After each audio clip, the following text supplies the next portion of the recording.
नमस्कार दोस्तों, स्वागत है आप सभी का एक और नए वीडियो में। दोस्तों, ध्यान लगाने के बारे में हमने काफी सारी कहानियां सुनी हैं, हमने काफी सारी बातें सुनी हैं, लेकिन उसके बाद भी हम ध्यान नहीं लगा पाते, हम किसी काम में मन नहीं लगा पाते।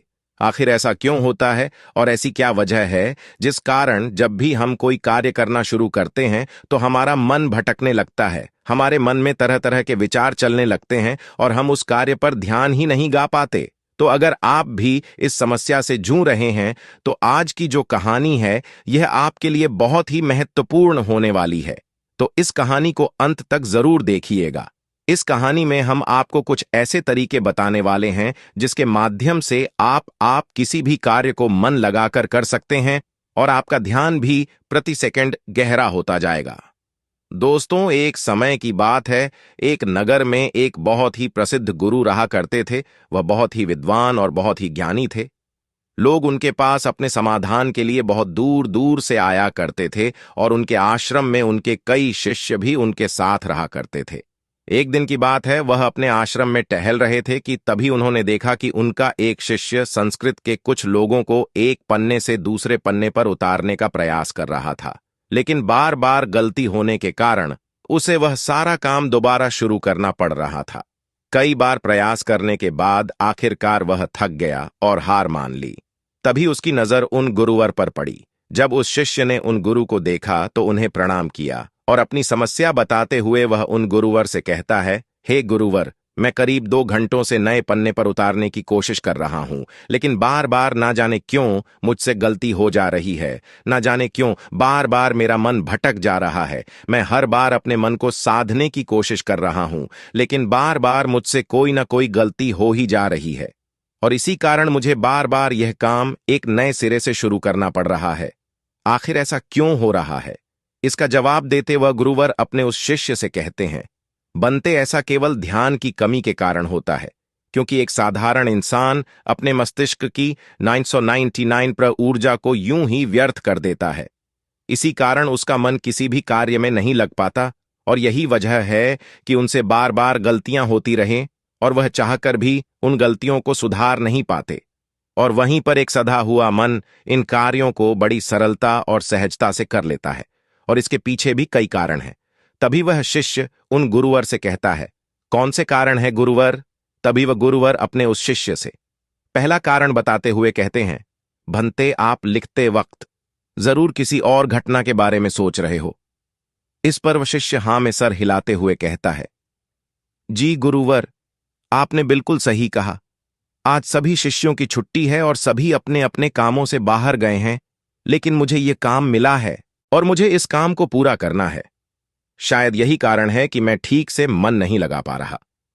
तभी वह युवा शिष्य उन गुरुवर से कहता है, हे गुरुवर, यदि हमारा मन कहीं ना लगे और हम किसी भी कार्य को सही ढंग से ना कर पाए तो ऐसी स्थिति में हम अपने ध्यान को कैसे बढ़ा सकते हैं?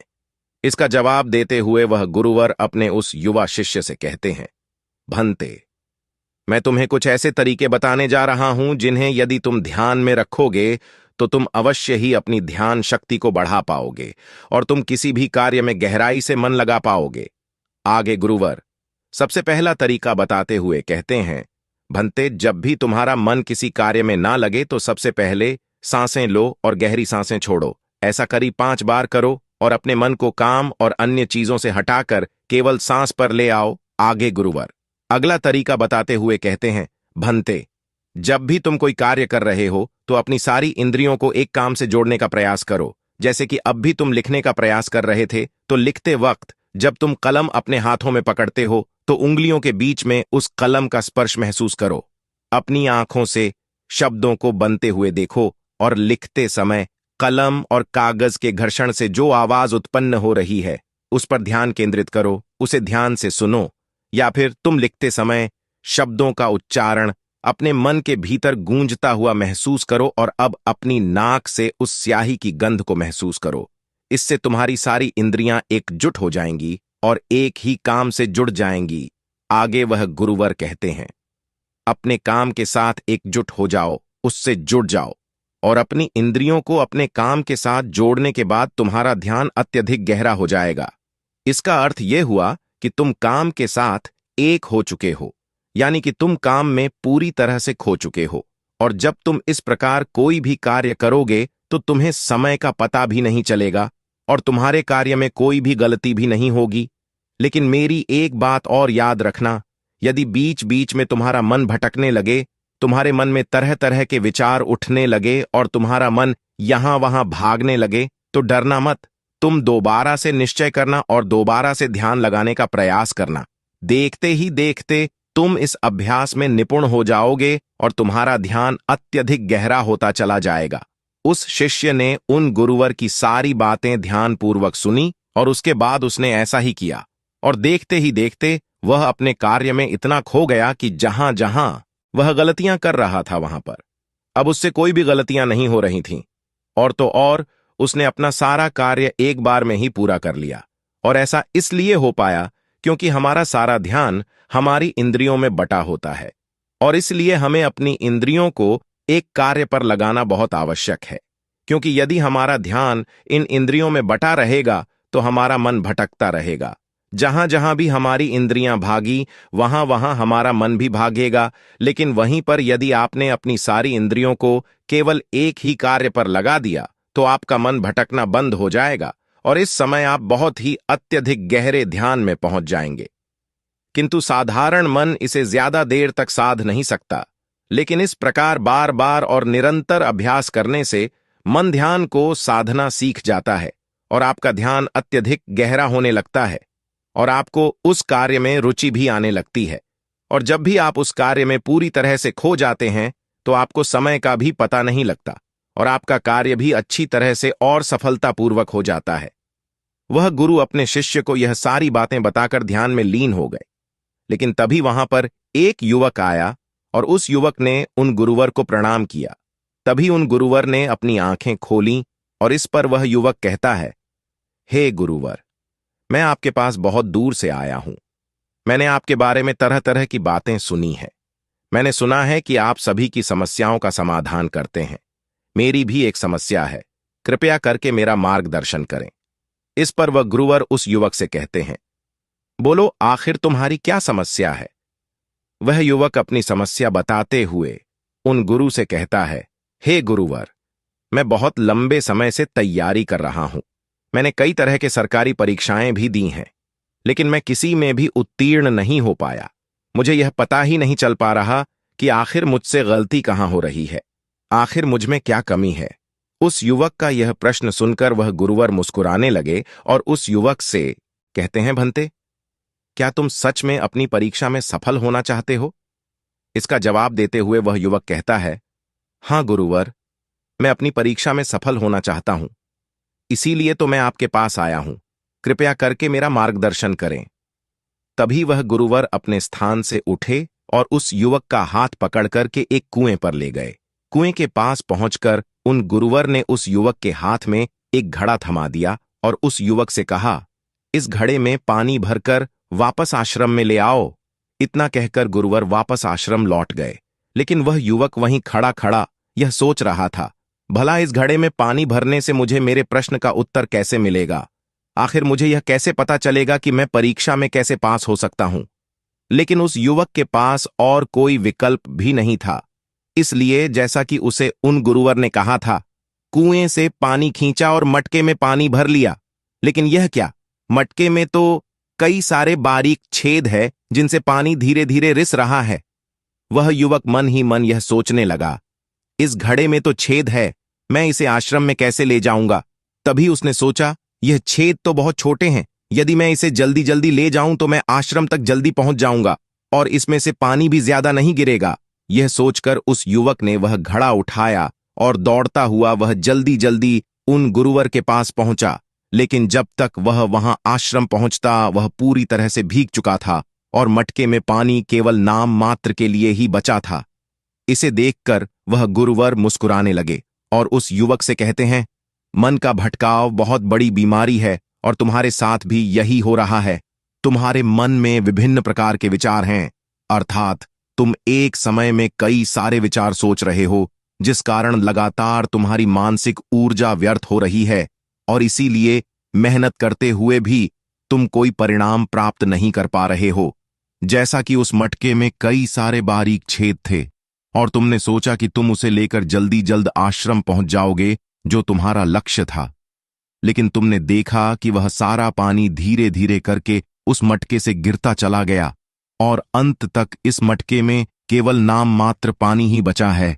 इसलिए अपने मन को भटकने से रोको, क्योंकि ध्यान के बिना कोई भी कार्य पूरा नहीं किया जा सकता है। इस पर कुछ लोग जरूर कहेंगे कि कुछ काम केवल शारीरिक शक्ति से ही होते हैं, लेकिन याद रखें कि शरीर भी मन के आदेश पर ही चलता है, इसलिए सारे कार्य मानसिक शक्ति से ही संभव हो पाते हैं।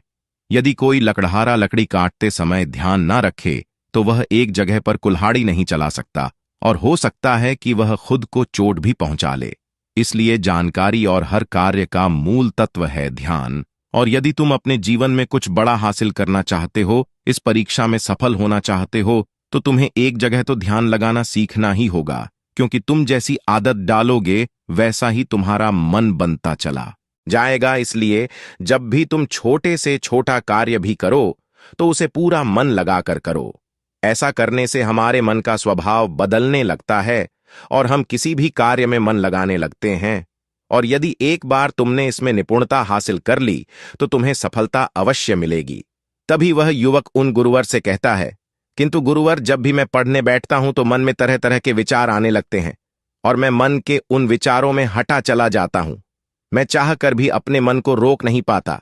ऐसी स्थिति में मैं मन के उन विचारों को कैसे छोड़ सकता हूं?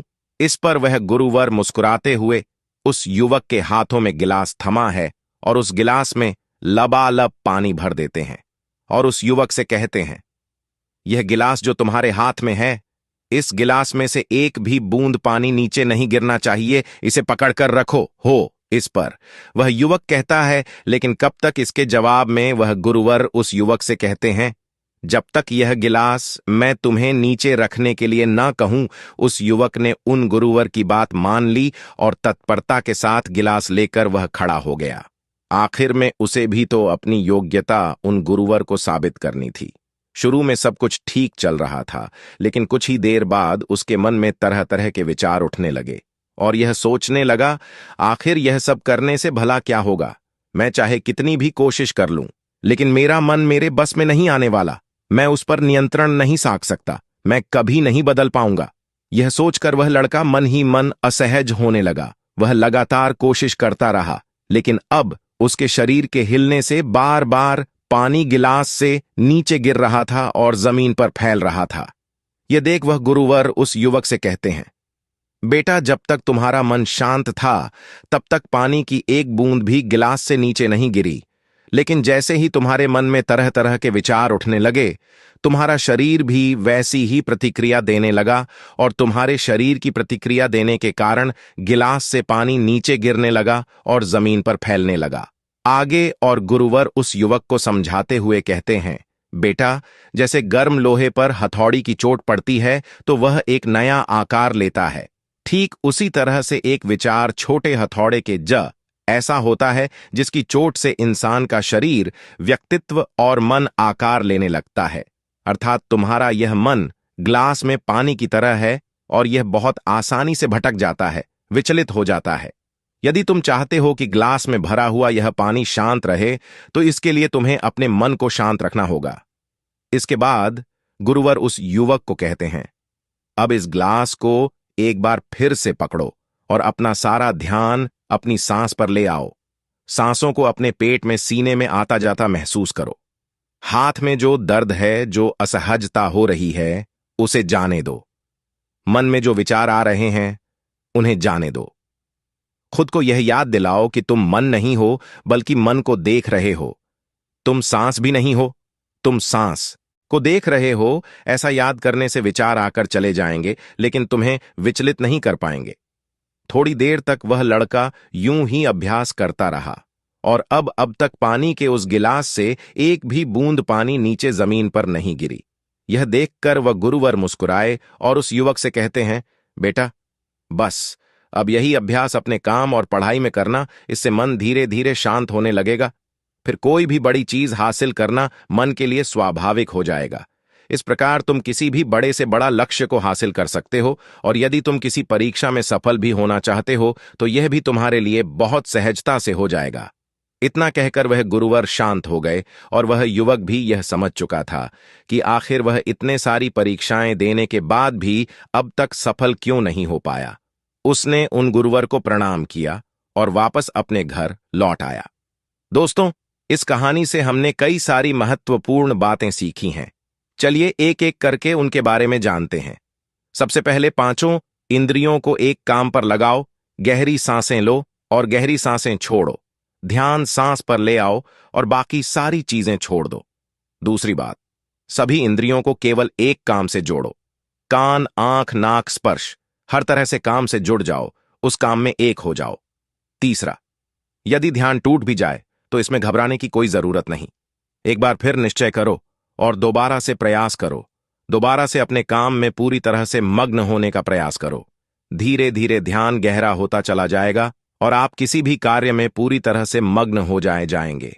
जब ऐसा होगा तब आप वह कार्य बड़ी सरलता और सहजता से पूरा कर लेंगे। इस बीच जो समय लगने वाला है उसका भी अंदाजा आपको नहीं लग पाएगा, और साथ ही ना तो वह काम आपको बोझ लगेगा और ना ही आप उस काम को करने में उबाऊ महसूस करेंगे। आप उस काम में आनंदित रहेंगे, उस काम में आपको मजा आएगा और आप उस कार्य को बड़ी सरलता और सहजता से पूरा कर पाएंगे। दूसरी बात जो हम इस कहानी से सीखते हैं वह है कि हर जानकारी और हर कर्म का मूल तत्व है ध्यान। हमें ऐसा लगता है कि मन के छोटे मोटे भटकाव से कोई फर्क नहीं पड़ता, लेकिन बिना ध्यान के कोई भी कार्य संभव है ही नहीं। आपने कभी ना कभी तो यह महसूस किया ही होगा कि जब आप कोई पढ़ाई कर रहे हैं या कोई जरूरी काम कर रहे हैं, उसी दौरान आपके फोन में कोई नोटिफिकेशन आ जाता है। आपका मन तुरंत ही यह कहता है कि चलो एक बार वह नोटिफिकेशन देख लेते हैं, आखिर उसमें ऐसा क्या है। और जैसे ही आप वह नोटिफिकेशन देखने जाते हैं, आपका पूरा ध्यान उस स्मार्टफोन में लग जाता है और आपका अधिकांश समय उसी में बीत जाता है। लेकिन जब आपको यह एहसास होता है तब तक बहुत देर हो चुकी होती है। तीसरी बात, स्वीकार करो और जाने दो। जैसे गर्म लोहे पर हथौड़े की चोट से वह आकार लेता है, ठीक उसी प्रकार से मन के विचार भी एक हथौड़े की भांति है और उनकी चोट से इंसान का शरीर, व्यक्तित्व और मन आकार लेता है। आपने यह भी जरूर देखा होगा कि जब हमारे मन में सकारात्मक विचार होते हैं तो हम बहुत ही पॉजिटिव, अच्छा और हल्का महसूस करते हैं। वहीं जब हमारे मन में नकारात्मक विचार होते हैं तो हम बहुत ही भारी, परेशान और चिंतित महसूस करते हैं। साथ ही हमारा शरीर भी बहुत थका थका महसूस होता है। इसलिए छोटे से छोटे विचारों पर हमें ध्यान देना आवश्यक है। इसीलिए हमें जागरूक रहना आवश्यक है, और इसीलिए अनचाहे विचारों को अपने मन में ना आने देना, उन्हें जाने दो, बल्कि अपने सांसों पर ध्यान रखो। खुद को यह याद दिलाओ कि मैं मन नहीं हूं, मैं तो मन को देख रहा हूं। मैं सांस नहीं हूं, मैं तो सांसों को देख रहा हूं। जो भी विचार आए उसे स्वीकार करो और जाने दो। ऐसा करने से मन अनचाहे विचारों से मुक्त हो जाएगा और आप एक पानी में पत्ते की तरह पानी के ऊपर तैरने लगेंगे, जिससे आप आनंदित और खुश महसूस कर पाएंगे। आपका शरीर हमेशा तंदुरुस्त और स्फूर्ति महसूस कर पाएगा और ना ही आपका मस्तिष्क किसी भी प्रकार के तनाव और चिंता में डूब पाएगा। इस प्रकार आप सही निर्णय भी ले पाएंगे और आपका ध्यान भी गहरा होता चला जाएगा। देखते ही देखते आप हर काम में मन भी लगा पाएंगे और आप हर किसी कार्य में सफलता हासिल कर पाएंगे। जैसा भी आप चाहेंगे आप वैसा कर पाएंगे। दोस्तों, आपने आज के इस वीडियो से क्या सीखा वह मुझे आप कमेंट में बता सकते हैं। इसी के साथ में उम्मीद है कि आपको आज की वीडियो पसंद आई होगी, तो इस वीडियो को उस इंसान को शेयर करें जिससे यह कहानी सुनने की जरूरत है, और उसी के ठीक बाद चैनल को सब्सक्राइब करें। तो चलिए फिर मिलते हैं ऐसी एक और नई वीडियो में एक नए मैसेज के साथ। तब तक के लिए अपना ख्याल रखें। धन्यवाद और नमोह बुद्धाय।